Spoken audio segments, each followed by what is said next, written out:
Good morning students. आज हम लोग पढ़ेंगे प्रोजेक्टाइल मोशन, जिसको टू डायमेंशन वर्टिकल मोशन भी बोलते हैं।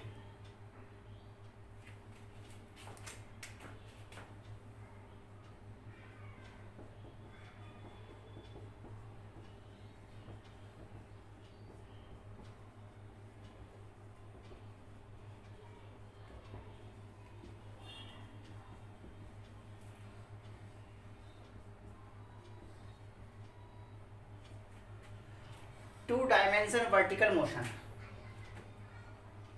लास्ट क्लास में टू डायमेंशन मोशन मैंने एक्सप्लेन किया था। तो जब हॉरिजॉन्टल प्लेन पर बात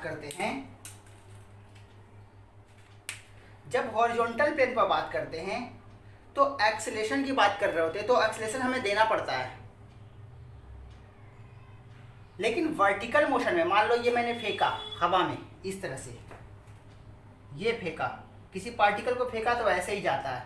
तो देखो, तो ये हवा में है, तो इसके पास एक एक्सेलेरेशन अर्थ के सेंटर के अलोंग होगा, जिसको बोलते हैं एक्सेलरेशन ड्यू टू ग्रेविटी, जो कि हम लोग वन डायमेंशन वर्टिकल मोशन में यूज कर चुके हैं।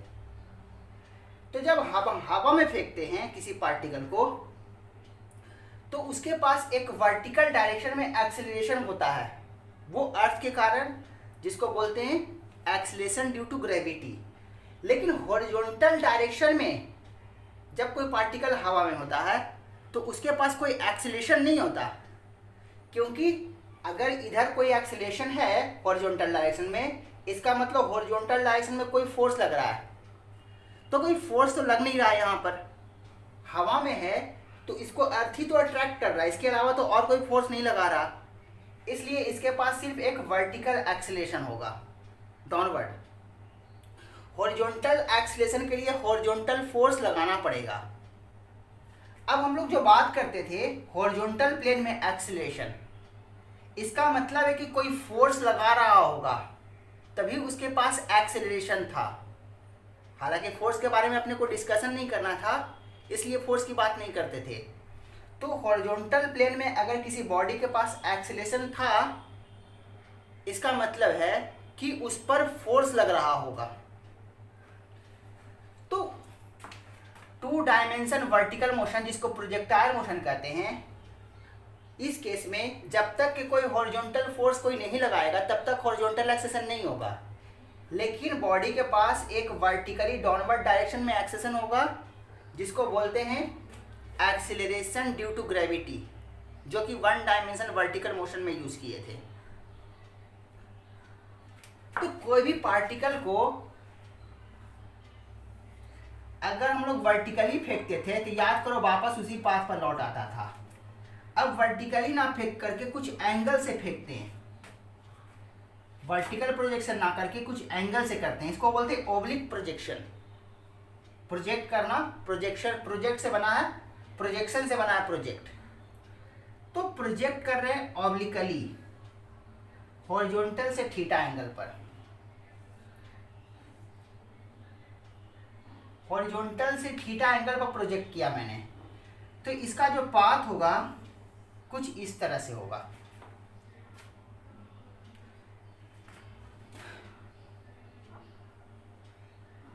इस पाथ को बोलते हैं, ये जो पाथ होता है, ये आगे मैं प्रूव करके दिखाऊंगा कि ये पैराबोलिक पाथ होता है। इस पाथ को बोलते हैं पैराबोलिक पाथ, क्योंकि ये पैराबोला का इक्वेशन बनता है। जो पार्टिकल को फेंक रहे होते हैं बॉडी को, उस बॉडी को बोलते हैं प्रोजेक्टाइल।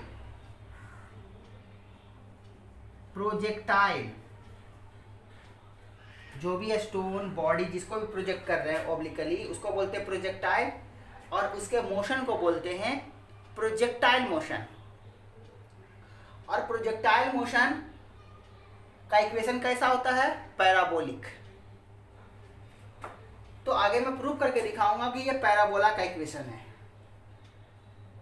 बॉडी को बोलते हैं प्रोजेक्टाइल, उसके पाथ को बोलते हैं, उसके मोशन को बोलते हैं प्रोजेक्टाइल मोशन, इसके मोशन को प्रोजेक्टाइल मोशन, और प्रोजेक्टाइल मोशन का पाथ पैराबोलिक मिलता है। देखो तो मैंने यहाँ से फेंका था सरफेस से और यहाँ पर ऊंचाई है, जमीन पर वापस हिट किया। जितना डिस्टेंस, जितना हॉरिजॉन्टल डिस्टेंस ये ट्रैवल करता है, देखो तो हॉरिजॉन्टल डिस्टेंस यही ट्रैवल किया है। इस हॉरिजॉन्टल डिस्टेंस को बोलते हैं हम लोग रेंज।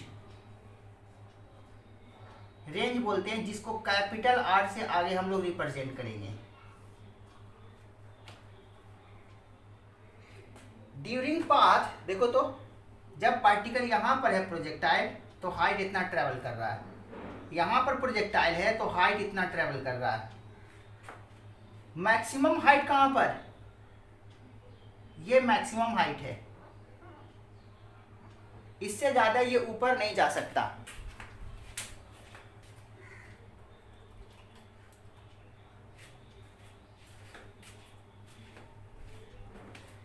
ये मैक्सिमम हाइट है, देखो तो इससे ज्यादा ऊपर जा ही नहीं सकता, तो इसे हम लोग बोलते हैं मैक्सिमम हाइट, जिसको कैपिटल एच से रिप्रेजेंट करेंगे। जितना देर ये हवा में रहेगा, यहां तक ये हवा में हिट करने से जस्ट पहले तक, जितना देर हवा में बॉडी रहे उसे टाइम ऑफ फ्लाइट बोलते हैं। तो यहां मैं t=0 पर अगर फेंका था तो यहां पर के टाइम को बोलूंगा मैं time of flight, time of flight. तो हिट करने से जस्ट पहले जितना टाइम लेगा, जहां से प्रोजेक्ट किए t=0 से हिट करने से पहले जितना टाइम लगेगा उसी को बोलेंगे टाइम ऑफ फ्लाइट। तो रेंज क्या होता है, हॉरिजॉन्टल डिस्टेंस, मैक्सिमम हाइट तो जो सबसे ज्यादा हाइट ट्रेवल किया प्रोजेक्टाइल, और जितना देर हवा में रहा उसे बोलते हैं हम लोग टाइम ऑफ फ्लाइट। यहां से यहां तक ऊपर गया, यहां से यहां तक नीचे आया, तो यहां से यहां के टाइम को, इस टाइम को हम लोग बोलते हैं टाइम ऑफ एसेंट, ऊपर जाने का टाइम, टाइम ऑफ डिसेंट। और इसको ऐसे भी बोल सकते हैं time of ascent plus time of descent equal to time of flight. तो range, maximum height, time of flight, सारा मैंने एक्सप्लेन कर दिया। अब इसी सब को फाइंड करना है एक्सप्रेशन, कि रेंज का फार्मूला क्या होता है, मैक्सिमम हाइट का फार्मूला क्या होता है, टाइम ऑफ फ्लाइट का फार्मूला क्या होता है, और इससे आगे का भी बात करेंगे। तो पहले तो मैं प्रोजेक्टाइल मोशन किसको कहते हैं इसके बारे में लिख देते हैं। When a body is projected obliquely,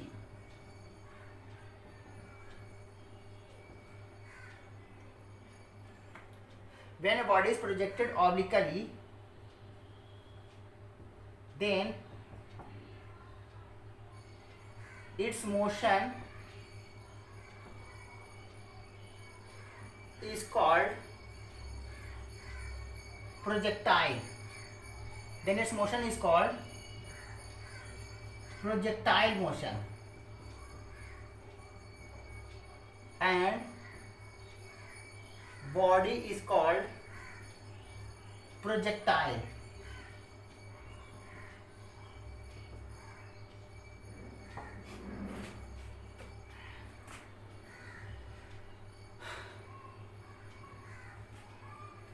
तो ये बात क्लियर हो गया कि किसी पार्टिकल को वर्टिकली ना फेंक करके अगर एंगल से फेंको तो उसके, उस पार्टिकल के मोशन को हम लोग बोलते हैं प्रोजेक्टाइल मोशन। उस प्रोजेक्टाइल मोशन के corresponding horizontal distance, maximum horizontal distance, range, time of flight, जितना देर तक हवा में रहा, मैक्सिमम हाइट, ये सब फाइंड करते हैं। अब इन सब को फाइंड करने के लिए मोशन को एक्स मोशन और वाई मोशन में मैं डिवाइड करता हूं। तो इसको मैं एक्स मोशन बोल रहा हूं और इसे मैं वाई मोशन बोल रहा हूं।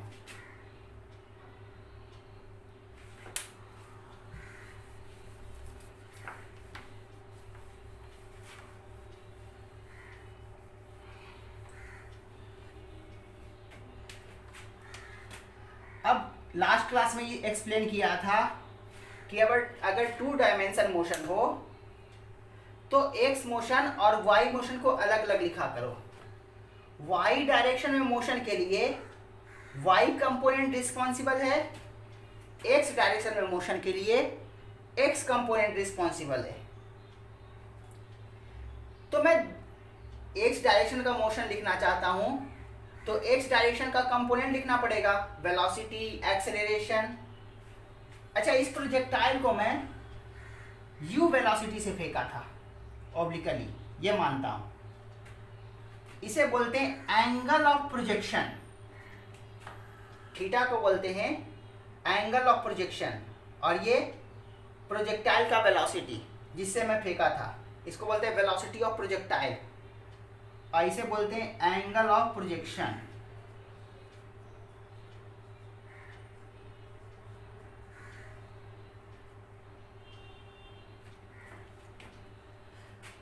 तो मैं क्या करता हूं, पहले एक्स मोशन मैं लिखता हूं, फिर वाई मोशन लिखूंगा। तो एक्स मोशन के लिए एक्स डायरेक्शन का स्पीड कितना, देखो तो इसका एक्स कंपोनेंट, ये u, ये थीटा,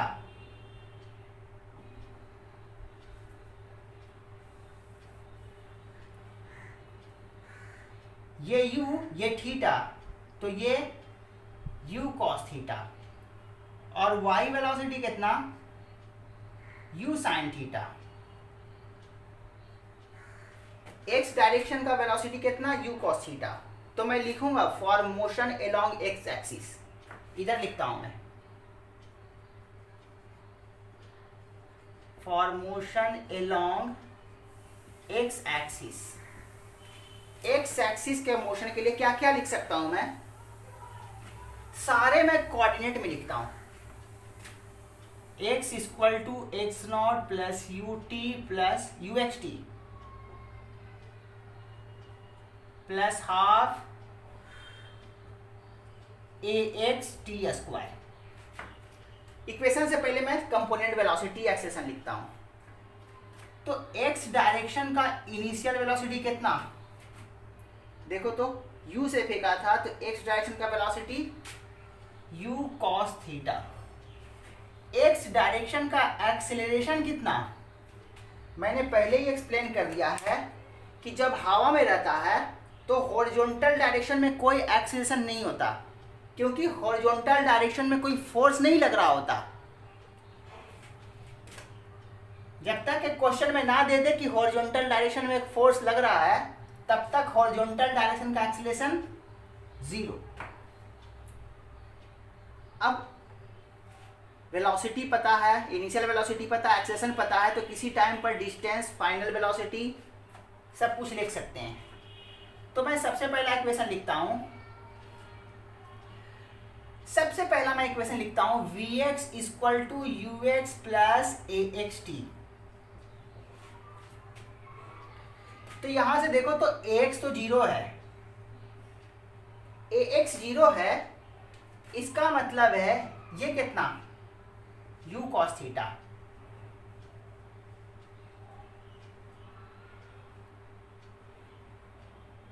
ये क्या बता रहा है, ये किसी टाइम पर वेलोसिटी है, जहां पर का टाइम रखोगे वहीं पर का वेलोसिटी। अब टाइम कुछ भी रखो, ये क्वांटिटी तो 0 हो जाएगा, तो फाइनल वेलोसिटी टाइम पर डिपेंड कर ही नहीं रहा, क्योंकि ये क्वांटिटी 0 हो रहा है। Final velocity final horizontal velocity initial horizontal velocity के इक्वल होगा ऑलवेज। कैसा मिल रहा है तुम्हें, एक्स वेलोसिटी किसी भी टाइम पर देखो, ये तुम्हें कांस्टेंट मिल रहा है, मिलना भी चाहिए। जिस डायरेक्शन में एक्सीलरेशन नहीं होगा उस डायरेक्शन का वेलोसिटी चेंज करेगा क्या, एक्सीलरेशन 0, एक्सीलरेशन 0 मतलब dvx अपॉन dt 0, और किसी का डिफरेंशिएशन 0 हो रहा है, जिसका डिफरेंशिएशन 0, इसका मतलब वो क्वांटिटी कांस्टेंट है, इसीलिए तो x वेलोसिटी कांस्टेंट है, कभी भी चेंज नहीं कर रहा। तो ये बात बहुत अच्छे से, बहुत छोटा पॉइंट है लेकिन बहुत इंपॉर्टेंट पॉइंट है कि प्रोजेक्टाइल मोशन में जो इनिशियल वेलोसिटी हॉरिजॉन्टल होता है, कहीं भी देखो पार्टिकल यहाँ रहे, यहाँ रहे, यहाँ रहे, यहाँ रहे, उसका x velocity u cos theta ही रहेगा, कहीं भी रहे प्रोजेक्टाइल, कहीं भी रहे उसका x velocity u cos theta ही रहेगा, चेंज नहीं करने वाला। ये बात क्लियर हो गया। तो इस इक्वेशन से, फर्स्ट इक्वेशन से मैंने ये सीखा कि एक्स वेलोसिटी कभी भी चेंज नहीं करता। अब मैं पहले थर्ड इक्वेशन लिख लेता हूं, सेकंड बाद में लिखूंगा। V x square equal to u x square plus 2ax x minus x naught, a x 0, तो यहां से v x equal to u x, वही चीज आ रहा है, v x equal to u x, कुछ नया नहीं मिल रहा। मतलब फर्स्ट से या थर्ड से एक ही कॉन्सेप्ट मिल रहा है कि एक्स वेलोसिटी किसी भी टाइम पर देखो, किसी भी पोजीशन पर देखो, किसी भी टाइम पर देखो, किसी भी पोजीशन पर एक्स वेलोसिटी देखो, तुम्हें initial velocity, initial x velocity के बराबर मिलेगा। तो इससे मुझे कुछ नहीं मिलने जा रहा, तुम नोट कर सकते हो, लेकिन मेरे लिए ये कोई काम का नहीं है, हमारे लिए मतलब तुम्हारे लिए भी। तो इससे मैंने ये सीखा, जो इससे सीखा वही इससे भी सीख रहा हूं। फर्स्ट इक्वेशन से ये सीखा, थर्ड इक्वेशन से वही चीज आ गया। अब मैं देखना चाहता हूं कि सेकंड इक्वेशन से क्या मुझे मिलने वाला है, तो मैं इक्वेशन लिखता हूं।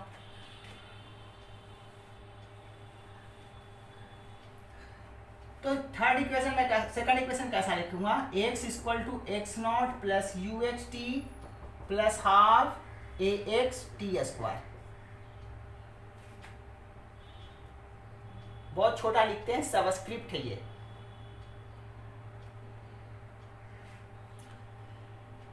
एक्स तो अपने को पहले ही से पता है 0, तो इक्वेशन क्या बन जाएगा।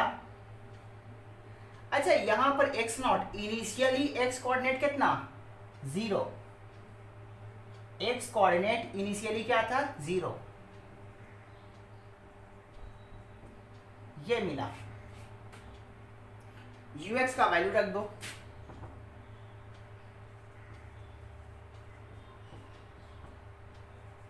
अच्छा ध्यान देना, ये कोऑर्डिनेट बता रहा है, लेकिन ये डिस्प्लेसमेंट भी हो जाएगा, क्योंकि यहां पहुंचा, मान लो हॉरिजॉन्टल डिस्प्लेसमेंट ये थे, यहां से यहां गया, तो ये तो एक्स कोऑर्डिनेट को रिप्रेजेंट कर रहा है, और यहीं से गया है, तो ये डिस्प्लेसमेंट भी बन जाएगा। ये मैंने पहले भी एक्सप्लेन किया था लास्ट क्लास में कि ओरिजिन के अलावा कहीं और रहा तो जो एक्स फाइंड करते हैं वो पोजीशन बनेगा, लेकिन पार्टिकली इनिशियली ओरिजिन पर रहा होगा तो उसका एक्स कोऑर्डिनेट एक्स डिस्प्लेसमेंट भी बन जाएगा। तो एक्स कोऑर्डिनेट इनिशियली 0 है, तो ये डिस्प्लेसमेंट भी बोल सकते हो या एक्स कोऑर्डिनेट भी बोल सकते हो तुम। ये बात क्लियर हो गया अपने को। तो फर्स्ट इक्वेशन से ये मिला, सेकंड इक्वेशन से ये मिल रहा है। अब ये क्या बता रहा है इक्वेशन, जहां का मैं टाइम पुट करूंगा वहीं पर का एक्स मिलेगा। उल्टा बात करूं तो जहां का एक्स पुट करूंगा वहीं पर का टाइम मिलेगा, क्योंकि ये तो फिक्स है, इतना वेलोसिटी से फेंके थे, इतना एंगल से फेंके थे, तो इसमें कोई चेंजिंग नहीं है। इस कंडीशन से तो मैं फेंका ही था, यू स्पीड से फेंका था थीटा एंगल से। जहां पर का मैं टाइम पुट करूंगा वहीं पर का एक्स मिलेगा। अगर मैं यहां पर का टाइम पुट करूंगा तो ये एक्स मिलेगा, यहां पर का टाइम पुट करूंगा तो ये एक्स मिलेगा। अगर मैं टाइम की जगह टाइम ऑफ फ्लाइट यूज कर लिया तो देख लो मुझे रेंज मिल जाएगा।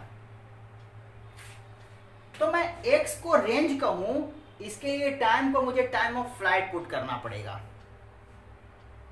बहुत अच्छे से ये बात क्लियर होनी चाहिए।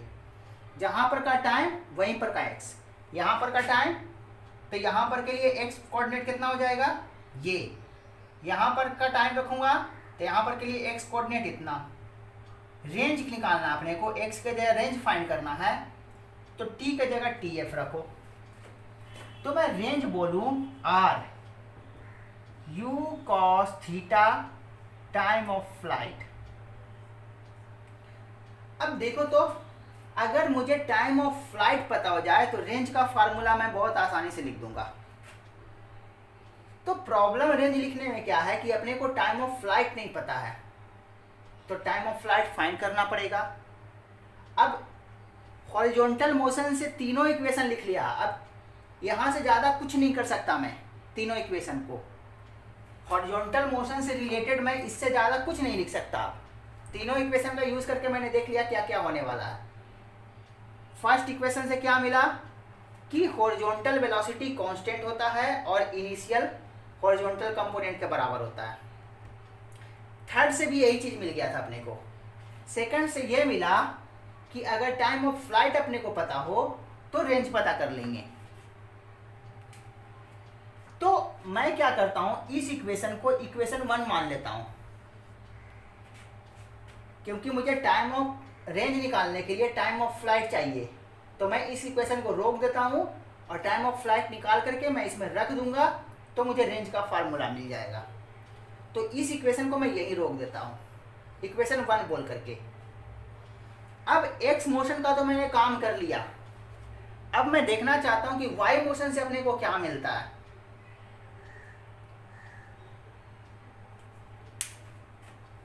तो वाई मोशन से क्या मिलेगा मैं पहले ही बता रहा हूं, याद करो। Time of flight y motion से हम लोग जब वर्टिकल मोशन करते थे तो टाइम ऑफ फ्लाइट निकालते थे। तो time of flight horizontal motion से तो फाइंड नहीं हो रहा, जाहिर है time of flight y motion से ही फाइंड होगा। तो अब हम लोग वाई मोशन पर काम करेंगे।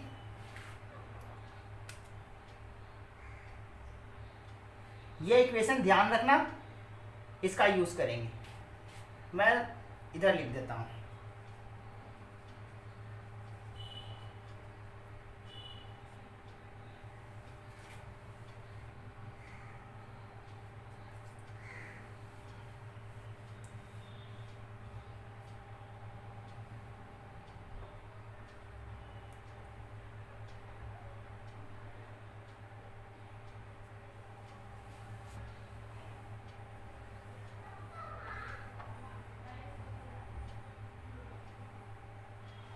Initial velocity along y direction, y direction के अलोंग वाई वेलोसिटी ऊपर की तरफ, वाई मेरा ऊपर है, ऊपर की तरफ इनिशियल वेलोसिटी कितना,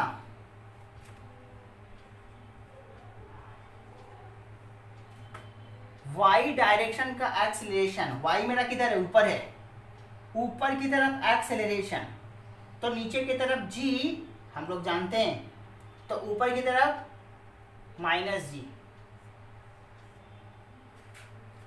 अब टाइम ऑफ फ्लाइट कैसे कैसे निकाल सकते हैं। टाइम ऑफ फ्लाइट मैं पहले जनरल इक्वेशन लिखता हूं। टाइम से रिलेटेड कौन कौन सा फार्मूला होता है,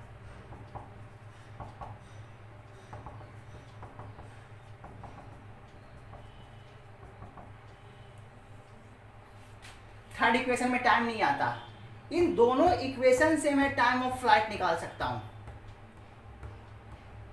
कैसे, देख लो। वन डायमेंशन वर्टिकल मोशन अगर तुम्हें बहुत अच्छे से याद है, बहुत अच्छे से पढ़े हो, तो कितना आसानी से मैं टाइम ऑफ फ्लाइट निकाल के दिखाता हूं। इसका मैं यूज करता हूं पहले।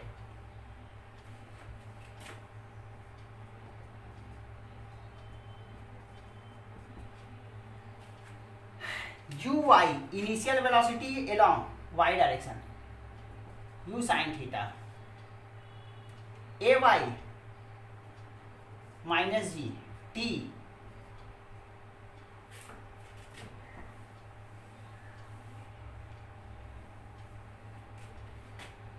जहां पर का टाइम निकालना है वहां पर का वी वाई पुट करो, या जहां पर का वी वाई निकालना है वहां पर का टाइम पुट करो।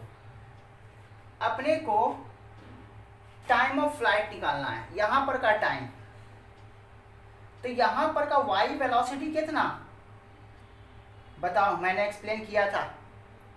यहां पर का वाई वेलोसिटी कितना, यहाँ पर तो थोड़ा सा डायग्राम गंदा हो गया है, इसलिए मैं इधर करके दिखा रहा हूँ। इसको तुम यहाँ फिल करो। यहाँ पर ये तो मैंने पहले बता दिया कि एक्स वेलोसिटी कांस्टेंट रहता है, तो यहाँ पर एक्स वेलोसिटी कितना है, u cos थीटा। यहाँ पर प्रोजेक्टाइल ऐसे जा रहा है, देखो तो मोशन यही है, ये किधर जाना चाहता है, टेंजेंट के लॉन्ग। टेंजेंट के लॉन्ग हीट करने से पहले ये आ रहा था ऐसे, तो इधर ही तो जाना चाह रहा है। तो हीट करने से जस्ट पहले इसका वेलोसिटी का डायरेक्शन इधर रहा होगा, तो एक कंपोनेंट ये और दूसरा कंपोनेंट ऐसा रहा होगा।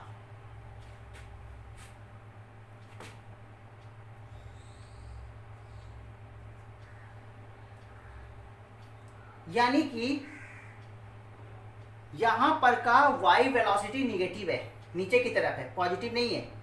मेरा y ऊपर है, vy मतलब ऊपर की तरफ वेलोसिटी, तो नीचे वेलोसिटी है तो माइनस हो जाएगा vy। ये कितना तुम अगर बता पाओ तो बहुत बड़ी बात है। और तुम सोचना, वीडियो पॉज करके सोचो, मैं एक्सप्लेन कर रहा हूं, ये कितना होगा। याद करो मैंने ये बताया था, मैं इसको u से फेंका था तो यहां पर u स्पीड था,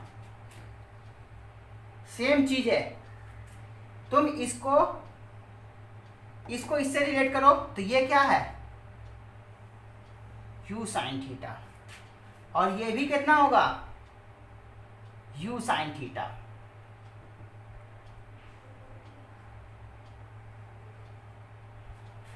u sin थीटा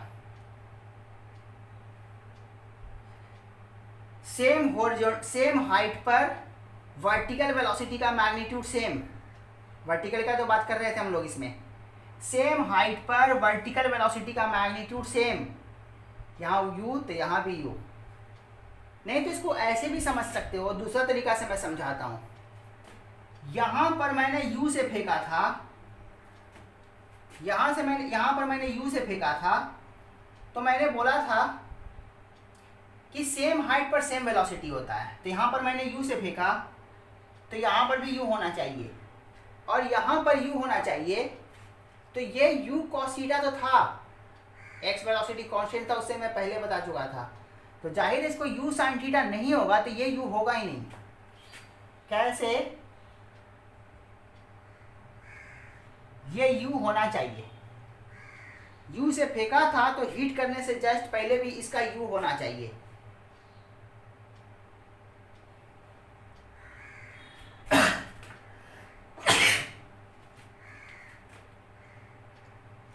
तो ये u cos थीटा है तो u sin थीटा। देखो तो दोनों का रिजल्टेंट देखो तो, this square plus this square का under root, u square sine square theta plus u square cos square theta का अंडर रूट।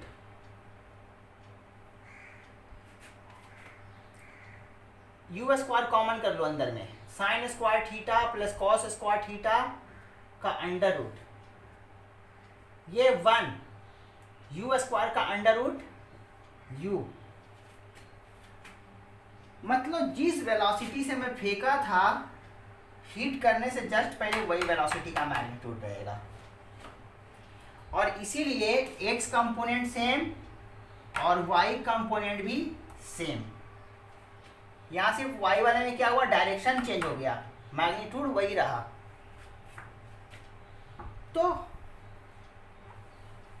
तो ये बात क्लियर हो गया कि ये u cos थीटा है, ये u sin थीटा है।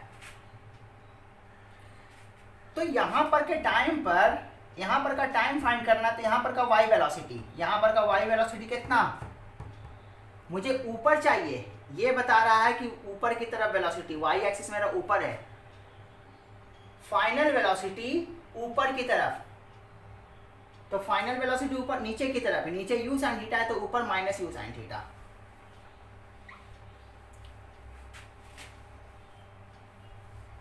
तो मैं वही करने जा रहा हूं, minus u sin theta equal to u sin theta -g और टाइम ऑफ फ्लाइट हो जाएगा। ये यहाँ पर का टाइम पुट किया हूँ तो यहाँ पर का y वेलोसिटी में रखा था, इसको इधर, इसको इधर।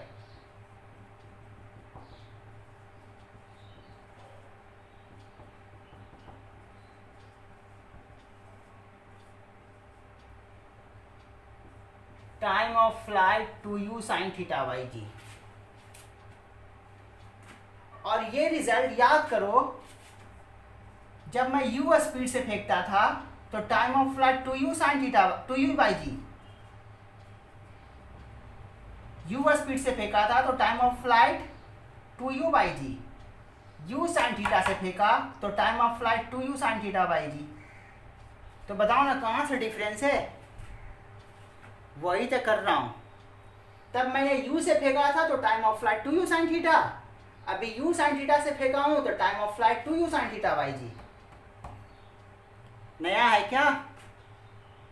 वही काम है, थोड़े से चेंजिंग के साथ। तब मैं u से फेंकता था, अब मैं u sin थीटा से फेंका हूँ। इसको बस ऐसे समझो कि u sin थीटा से मैं ऊपर फेंका हूँ।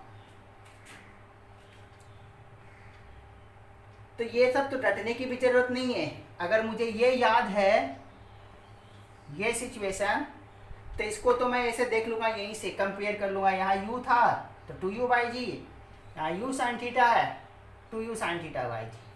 अब देख लो, रटने की जरूरत है क्या?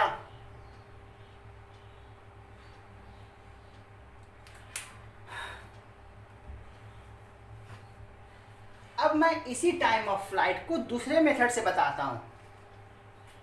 वहां भी बताया था मैं, तो फर्स्ट इक्वेशन से बता दिया, सेकंड इक्वेशन से बताऊंगा। अब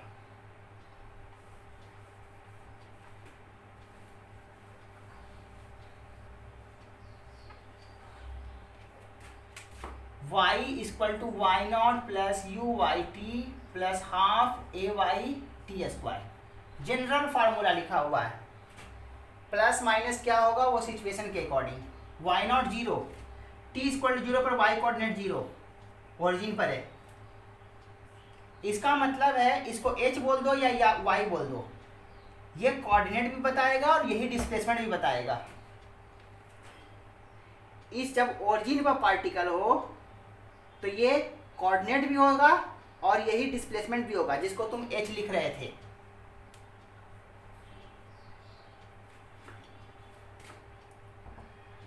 ए वाई यू वाई कितना, ऊपर की तरफ velocity initially u sin theta, t और ऊपर की तरफ एक्सेलरेशन तो नीचे g, ऊपर माइनस g।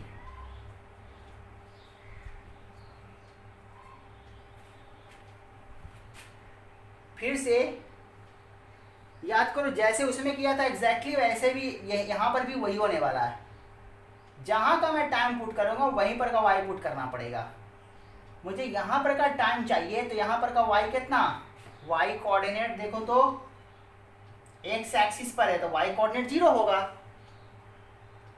तो यहाँ पर वाई कोऑर्डिनेट क्या है, जीरो है। तो बोलेंगे क्या, इसको लैंग्वेज में लिखता हूँ, at t equal to t f, time of flight वाले पोजीशन पर वाई कोऑर्डिनेट कितना, जीरो, वही मैं रख रहा हूँ।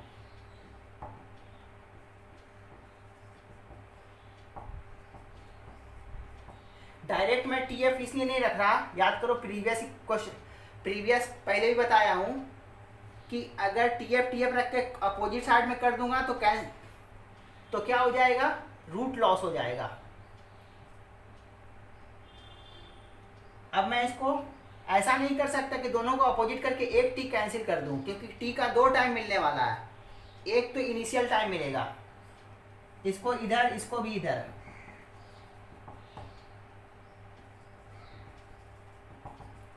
टी कॉमन कर लो,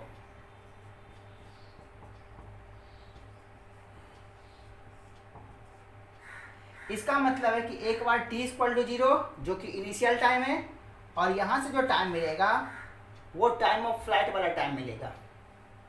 तो यहां से टी इक्वल टू जीरो,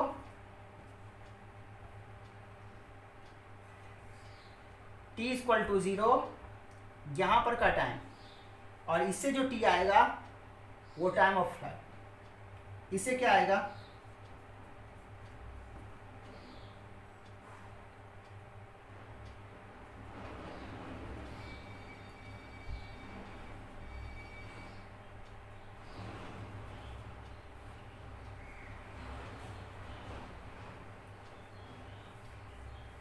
और यही मेरा टाइम ऑफ फ्लाइट है। T equal to 0, time of flight 2u sin theta by g. तो मैंने दो तरीके से प्रूव करके दिखाया कि time of flight 2u sin theta by g होता है, और इसे याद रखना भी बहुत टफ नहीं है। u से फेंका था तो 2u अपॉन जी, u sin थीटा से फेंका तो 2u sin थीटा अपॉन जी।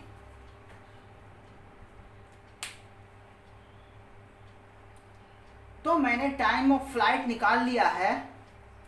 अब मैं टाइम ऑफ फ्लाइट पुट कर दूंगा तो देख लो मुझे रेंज मिल जाएगा। तो मैं वही करने जा रहा हूं अब।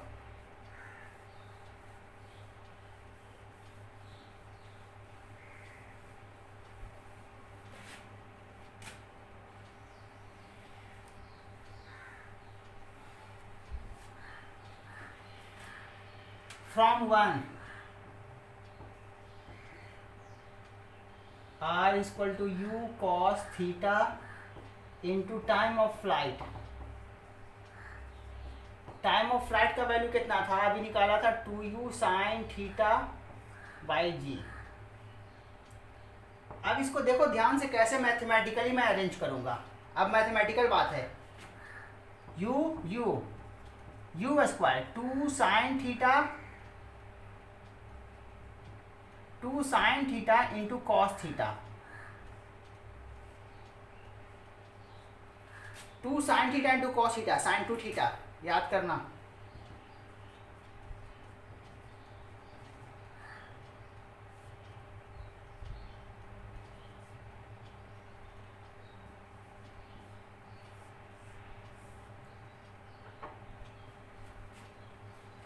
ये है रेंज का फार्मूला, जुबान पर रहना चाहिए। ये तो मिनिमम है। अगर मैं कहूँ बोर्ड के भी सिर्फ पॉइंट ऑफ व्यू से तुम पढ़ रहे हो तो भी तुम्हें ये फार्मूला बहुत अच्छे से याद रहना चाहिए। कंपटीशन की तो बात ही छोड़ो, कितना पढ़ना पड़ेगा, जितना पढ़ोगे कम पड़ जाएगा। रेंज के लिए रेंज का फार्मूला जुबान पर रहना चाहिए आगे से, चाहे बोर्ड के पर्पज से बोलो या कंपटीशन के। मिनिमम है ये रिक्वायरमेंट कि फार्मूला याद रहना चाहिए। कैसे आया ये तो और अच्छे से आना चाहिए, क्योंकि जब क्वेश्चन सॉल्व करते हैं तो जितना मैंने ये सब किया है यही सब करके तुम क्वेश्चन सॉल्व आंसर आएगा। अगर अच्छा क्वेश्चन रहा तो, अगर इजी क्वेश्चन रहा तो क्या करेगा, थीटा दे देगा, स्पीड दे देगा, जी का वैल्यू तुम जानते हो, पूछेगा रेंज क्या होगा। ये तो बच्चा वाला क्वेश्चन हो गया। 8, 9, 10 फार्मूला रखो और आंसर पाओ। तो ऐसा क्वेश्चन नहीं पूछने वाला, बहुत टफ क्वेश्चंस आते हैं कंपटीशन में। तो जितना मैंने ये सॉल्व करके ये लाया है, जब अच्छे क्वेश्चन रहेंगे तो इतना तुम्हें क्वेश्चन के लिए भी वर्क करना पड़ेगा।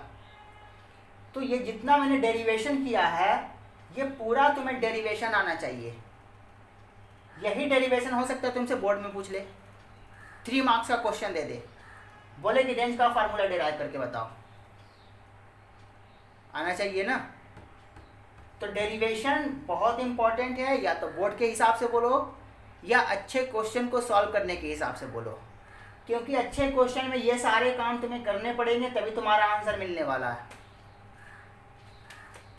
तो रेंज मैंने तुम्हें 2 फाइंड करके दिखा दिया, रेंज भी फाइंड करके दिखा दिया, टाइम ऑफ फ्लाइट भी फाइंड करके दिखा दिया। अब अपने को फाइंड करना है मैक्सिमम हाइट। तो डायग्राम थोड़ा गंदा हो गया है, इसलिए मैं डायग्राम को फिर से ड्रॉ करूंगा।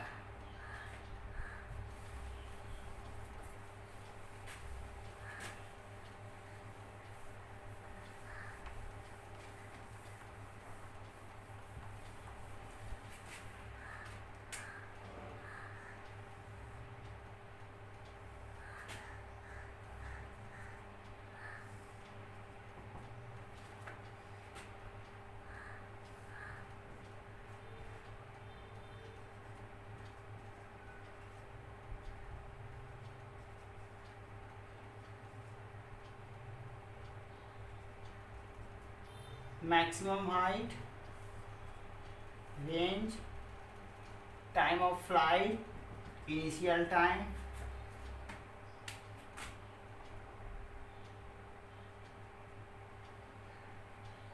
अब मुझे मैक्सिमम हाइट निकालना है।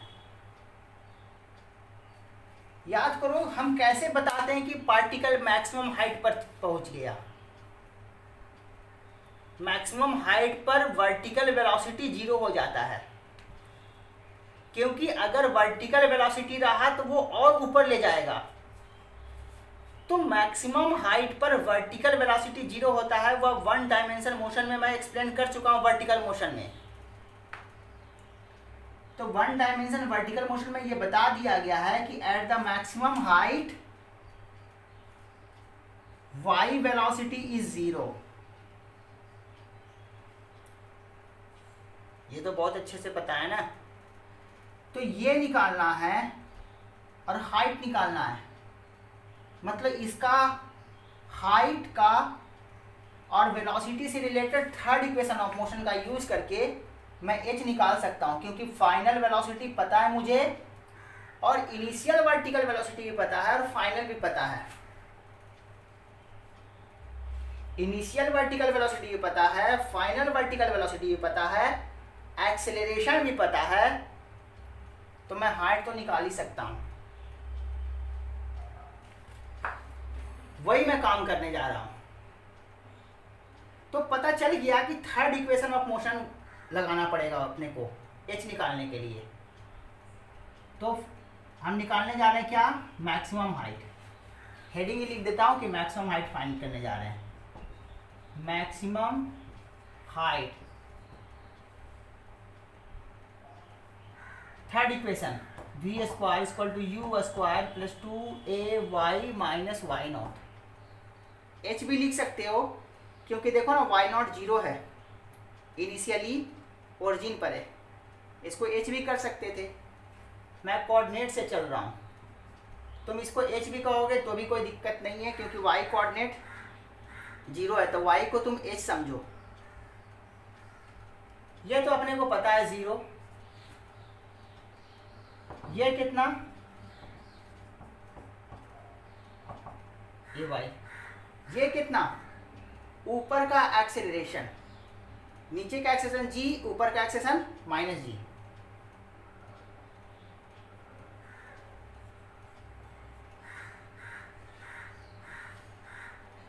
जहां पर का मैं y कोऑर्डिनेट रखूंगा वहीं पर का वेलोसिटी, जहां पर का वेलोसिटी रखूंगा वहीं पर का y कोऑर्डिनेट। मैक्सिमम हाइट निकालना है तो मैक्सिमम हाइट पर का वेलोसिटी कितना, 0।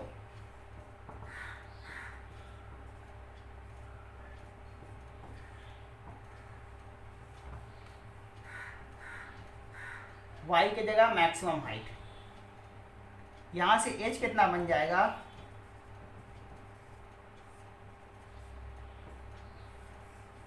और ये भी मैंने पहले से सिखाया है तुम्हें।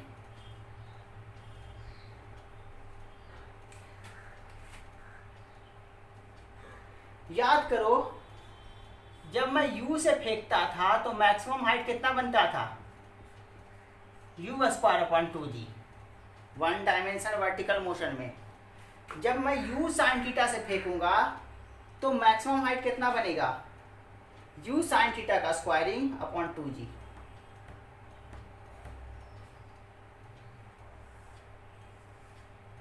देख लो, कुछ नया नहीं है, पहले सारा कर चुके हैं। तो मैक्सिमम हाइट भी हम लोगों ने फाइंड कर लिया। ये कितना, u square sine square theta upon 2g। रटने की भी जरूरत नहीं है, तुम्हें ये याद है। तो प्रोजेक्टाइल मोशन का मान लो मैक्सिमम हाइट निकालना है तो तुम u लिखो cos थीटा साइन थीटा, ये वाला वेलोसिटी पता चलते ही तुम ये वेलोसिटी u के जगह पुट कर दो, मैक्सिमम हाइट हो गया। तो सिर्फ पढ़ना नहीं होता, फिजिक्स ऐसा सब्जेक्ट है कि हर चैप्टर एक दूसरे से रिलेटेड है, बस उसका रिलेशन ढूंढो कैसे एक दूसरे से रिलेट करेंगे। अगर तुम रिलेट करना अच्छे से नहीं जान रहे हो तो तुम्हें डबल मेहनत करना पड़ जाएगा, ट्रिपल मेहनत करना पड़ जाएगा। लग रहा होगा कि ये अलग है, वो अलग था। जो ये है वही ये है। तो ये तो तुम पहले ही पढ़ चुके हो, इसको देखकर ही समझ जाओगे। तो हम लोगों ने मैक्सिमम हाइट भी फाइंड कर लिया। क्या क्या फाइंड कर लिया? Range, time of flight, maximum height, ये तो सामने दिख रहे थे। इसके अलावा भी बहुत सारे काम होते हैं, इतना ही नहीं है, बहुत सारे काम हैं, इसमें भी बहुत काम करने हैं। तो आगे क्या मैं पॉइंट्स एक्सप्लेन करता हूँ।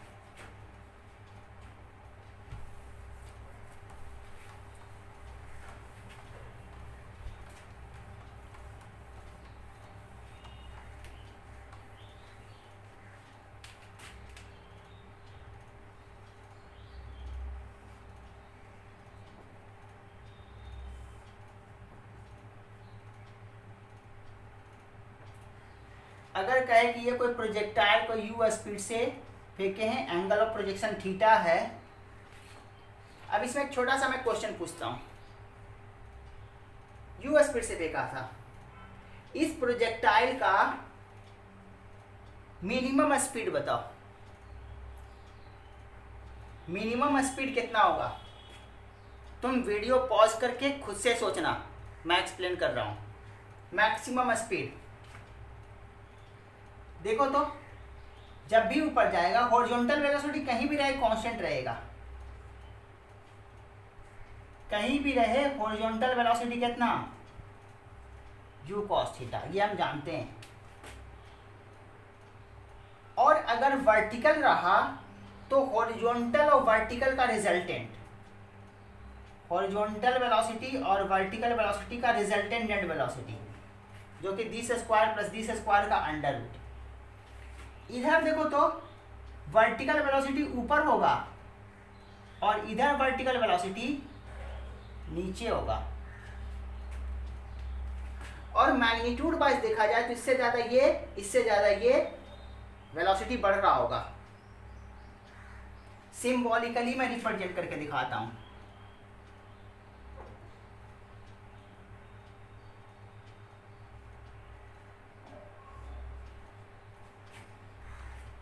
यहां पर सिंबॉलिकली कैसे दिखाऊंगा? ऊपर जाते समय घटेगा वेलोसिटी, तो पहले से तो ज्यादा वेलोसिटी है, फिर घटा और घटा और घटा, वर्टिकल वेलोसिटी घटते जा रहा है। मैक्सिमम हाइट पर अपने को पता है Vy0। अब देखो तो हॉरिजॉन्टल तो सब जगह सेम ही है, वर्टिकल जहां पर सबसे कम होगा नेट वेलोसिटी वहीं पर सबसे कम होगा, क्योंकि नेट वेलोसिटी कैसे लिखेंगे? Vx square plus Vy square. तो ये तो हर जगह सेम ही है, कहीं भी देख लो। हॉरिजॉन्टल ये सबसे कम होगा तभी ये कम होगा, और ये सबसे कम 0 मैक्सिमम हाइट पर। यानी मैक्सिमम हाइट पर जो वेलोसिटी होगा वो मिनिमम मिलेगा प्रोजेक्टाइल का। तो ये बात क्लियर होना चाहिए कि एट मैक्सिमम हाइट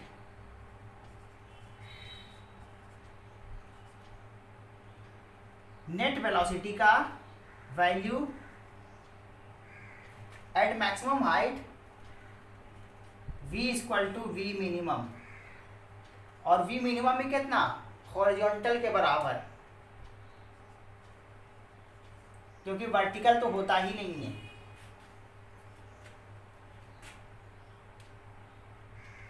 तो बहुत सारे पॉइंट्स है, ऐसा नहीं है कि एक अकेला पॉइंट है, बहुत सारे पॉइंट्स है। और भी पॉइंट्स पर मैं बात करता हूं।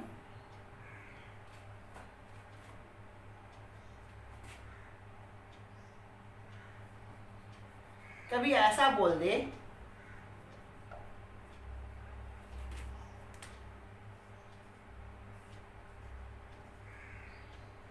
किसी टाइम t पर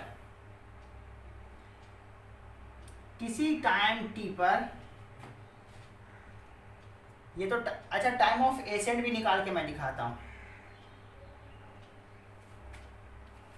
टाइम ऑफ फ्लाइट निकाल के दिखाया था, time of ascent, time of descent, ये भी निकाल के मैं दिखाता हूँ तुम्हें।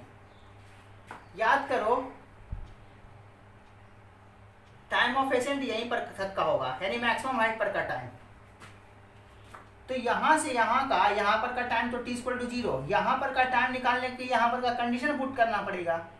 अब यहाँ पर का कंडीशन ये है, या तुम ये भी अब जान चुके हो,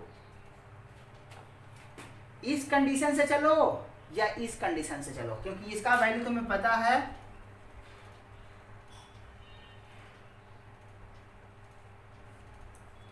ये होता है, तो ये जानते हो तो ठीक है, नहीं तो इस कंडीशन से चलो। तो मैं ये कंडीशन आसान है, फाइनल वेलोसिटी पता है, इनिशियल वेलोसिटी पता है, टाइम पता करना है। For time of ascent, time of ascent कैसे करेंगे, v y equal to u y plus a y T.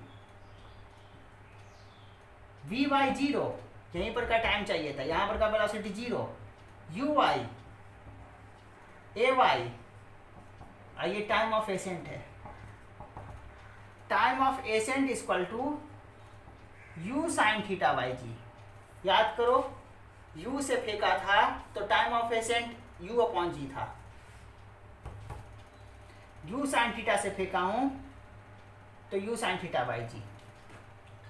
अब टाइम ऑफ डिसेंट निकाल भी सकते हो, नहीं तो मैं ऐसे कहता हूं time of ascent plus time of descent equal to time of flight, time of descent equal to time of flight minus time of ascent, time of flight two u sine theta by g minus u sine theta by जी।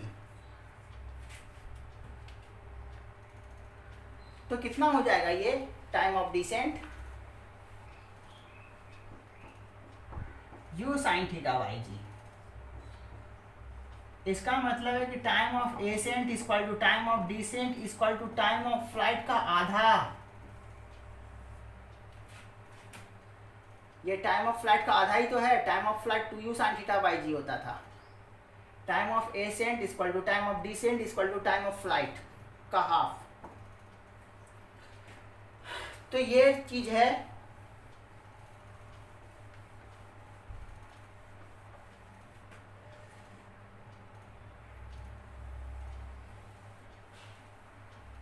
इसमें अब हम लोग क्या find करेंगे, किसी time पर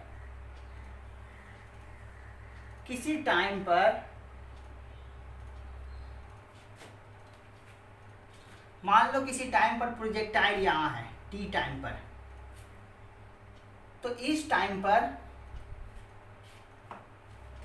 मैं ये देखना चाहता हूं,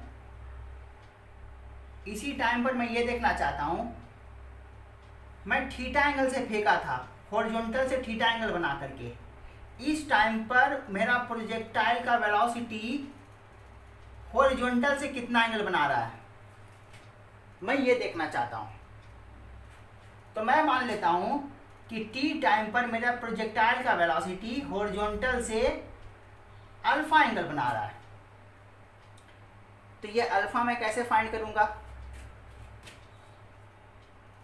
तो ये v है, तो इसका ये वाला कंपोनेंट v cos थीटा, इसका हॉरिजॉन्टल कंपोनेंट और इसका वर्टिकल कंपोनेंट। अब ये वर्टिकल कंपोनेंट ये है, अगर ये अल्फा है तो tan alpha equal to this upon this, ये v है तो ये vy है और ये vx है, tan alpha equal to vy upon vx।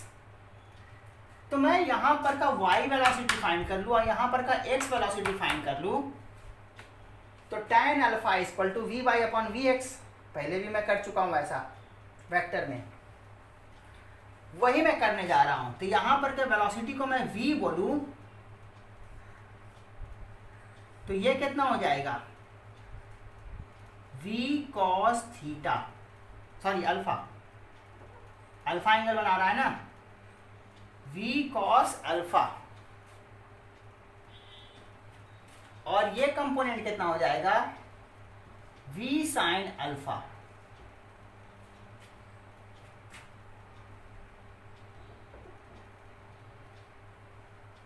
ये v, ये alpha, v cos alpha, v sine alpha.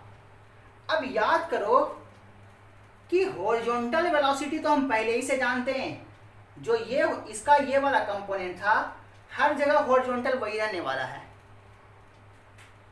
v cos alpha equal to u cos theta. किसी भी टाइम का horizontal velocity initial horizontal velocity के बराबर होता है। v cos alpha equal to u cos theta. ये एक क्वेश्चन सॉल्व करने का बहुत ही स्ट्रॉन्ग कॉन्सेप्ट है, बहुत ही शानदार कॉन्सेप्ट है। जो अच्छे क्वेश्चन में ऐसा कॉन्सेप्ट से रिलेटेड क्वेश्चन रहेगा। यहां से हम क्या फाइंड कर सकते हैं, देखो तो अगर मुझे ये पता है इनिशियल, ये जनरली ये तो देखा नहीं जाता है u थीटा, तो ये पता है, ये पता है। अगर मुझे ये बता दे कि किसी टाइम प्रोजेक्टाइल को मैंने 60 डिग्री से फेंका, 30 डिग्री पर है, जब उसका उस वक्त उसका वेलोसिटी का मैग्नीट्यूड कितना है। फिर से मैं पूछ रहा हूँ, क्वेश्चन कैसे पूछ देगा। प्रोजेक्टाइल को मैं 20 मीटर पर सेकंड से फेंका 60 डिग्री से, जब वही प्रोजेक्टाइल हॉरिजॉन्टल से 30 डिग्री एंगल बना रहा था, तो वेलोसिटी का मैग्नीट्यूड कितना। ये पता है, ये पता है, ये पता है, तो ये नहीं पता होगा। तो ये किस फैक्ट का यूज करके मैंने सॉल्व किया, हॉरिजॉन्टल वेलोसिटी कांस्टेंट होता है, तो यहां पर का वेलोसिटी v, तो horizontal velocity v cos, sorry velocity v और अल्फा एंगल बना रहा है, तो horizontal velocity v cos alpha. तो v cos alpha equal to u cos theta. Initial horizontal velocity के बराबर होगा किसी टाइम पर हॉरिजॉन्टल वेलोसिटी। तो यहां से तुमसे ये पूछ सकता है क्वेश्चन कि ये दे दे, ये दे दे, अल्फा दे दे, और तुमसे v पूछ ले, और नहीं पूछे ये डायरेक्ट, तो कभी कभी कभी क्वेश्चन ऐसा होता है, मान लो ये तुम्हें निकालने के लिए बोल दे, ये दे दे, ये दे दे, और ये अल्फा दे दे, और तुमसे ये पूछ ले, ये पूछ लेगा, तो देखो तो अभी के हेल्प से मैं ये v फाइंड कर लूंगा। v फाइंड हो जाएगा, एंगल पता है, तो फाइनल वर्टिकल वेलोसिटी अपने को पता है, हो जाएगा। फाइनल वर्टिकल वेलोसिटी पता हो जाएगा, इनिशियल वर्टिकल वेलोसिटी पता है, तो फर्स्ट इक्वेशन मोशन यूज करके टाइम निकाल लेंगे। तो कोई जरूरी नहीं कि तुमसे v ही पूछे, यहां पर का टाइम पूछ दे कि जब मेरा प्रोजेक्टाइल हॉरिजॉन्टल से 30 डिग्री बता रहा है, उस वक्त का टाइम बताओ। तो मैं हॉरिजॉन्टल वेलोसिटी कम सेम होता है, इस कॉन्सेप्ट का यूज करके मैं v फाइंड कर लूंगा। अल्फा तो पता ही रहेगा मुझे, फाइनल वर्टिकल वेलोसिटी पता कर लूंगा, तो फाइनल और इनिशियल पता है, first equation of motion use करके t फाइंड कर लूंगा मैं। तो अब मैं आगे का बात कर रहा हूं। अब देखो, तो ये मैं फाइंड करना चाहता हूं, तो ये मैं ये तो एक तो तरीका है कि यहां से भी लिख लो, नहीं तो डायरेक्ट इसको क्या करता हूं मैं, इसका वैल्यू मैं इसके टर्म में लिखता हूं और टाइम के टर्म में। इसके टर्म में और टाइम के टर्म में ये कैसे बनेगा, vy equal to uy plus ayt, ये फाइनल वेलोसिटी थी टाइम पर। uy कितना,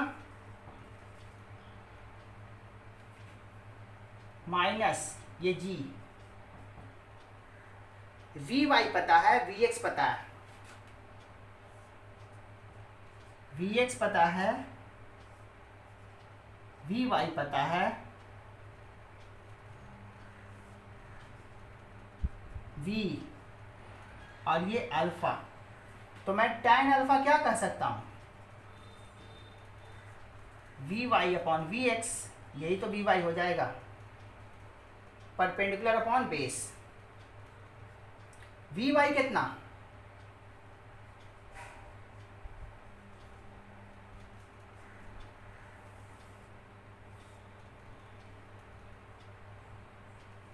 ये कांस्टेंट होता था इनिशियल के बराबर।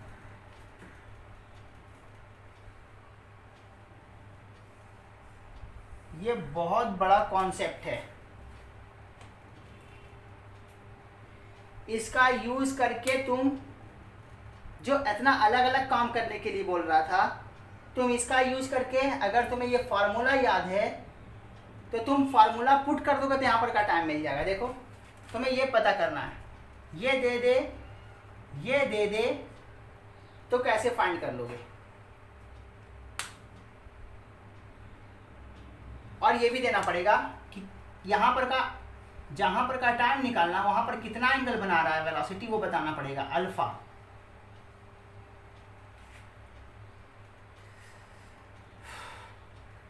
तो देखो तो अल्फा पता है तो यहाँ से टेन अल्फा पता कर लेंगे, थीटा पता है साइन थीटा पता कर लेंगे, यू पता है यू पुट कर देंगे, यू पता है थीटा पता है कॉस थीटा पता कर लेंगे, टाइम पता कर लेंगे इससे। तो ये और ये 1 2 3 क्वांटिटी अपने को पता हो तो यहाँ पर का टाइम पता कर सकते हैं। लेकिन ऐसा नहीं है कि तुम फॉर्मूला रट जाओ, ये सब तुम्हें खुद करने आना चाहिए। जैसे मैं सोच रहा हूँ ये सब, अगर तुम्हें बहुत अच्छे क्वेश्चन करने हैं, बहुत अच्छे क्वेश्चन सॉल्व करने हैं, या फिर कंपटीशन में बहुत अच्छा परफॉर्म करना है, तो जैसे मैं सोचता हूँ सारा चीज़ वैसे ही तुम्हें सोचने आना चाहिए। तो कंपटीशन बहुत अच्छे से क्लिक करना है तुम्हें, तो टीचर जैसा सोच आना चाहिए तुम में, कि जैसे टीचर सोचते हैं कैसे ये सब मैंने कैसे कर दिया, इतना ही इजी तुम्हें भी आना चाहिए, इजी मेथड से और आसानी से कंफर्टेबली तुम ये सब काम कर सको, तब तुम बहुत अच्छा परफॉर्म कर सकते हो। लेकिन ऐसा करने के लिए बहुत प्रैक्टिस की ज़रूरत पड़ेगी तुम्हें, इतना आसानी से नहीं होने वाला। तो बहुत प्रैक्टिस करो, कम पढ़ो लेकिन सॉलिड पढ़ो, क्योंकि साइंस पढ़ रहे हो तो कुछ सोच कर ही पढ़ रहे होगे। तो जो भी पढ़ो बहुत अच्छे से पढ़ो। तो ये सब बहुत अच्छे से खुद से करना है सारा डेरिवेशन।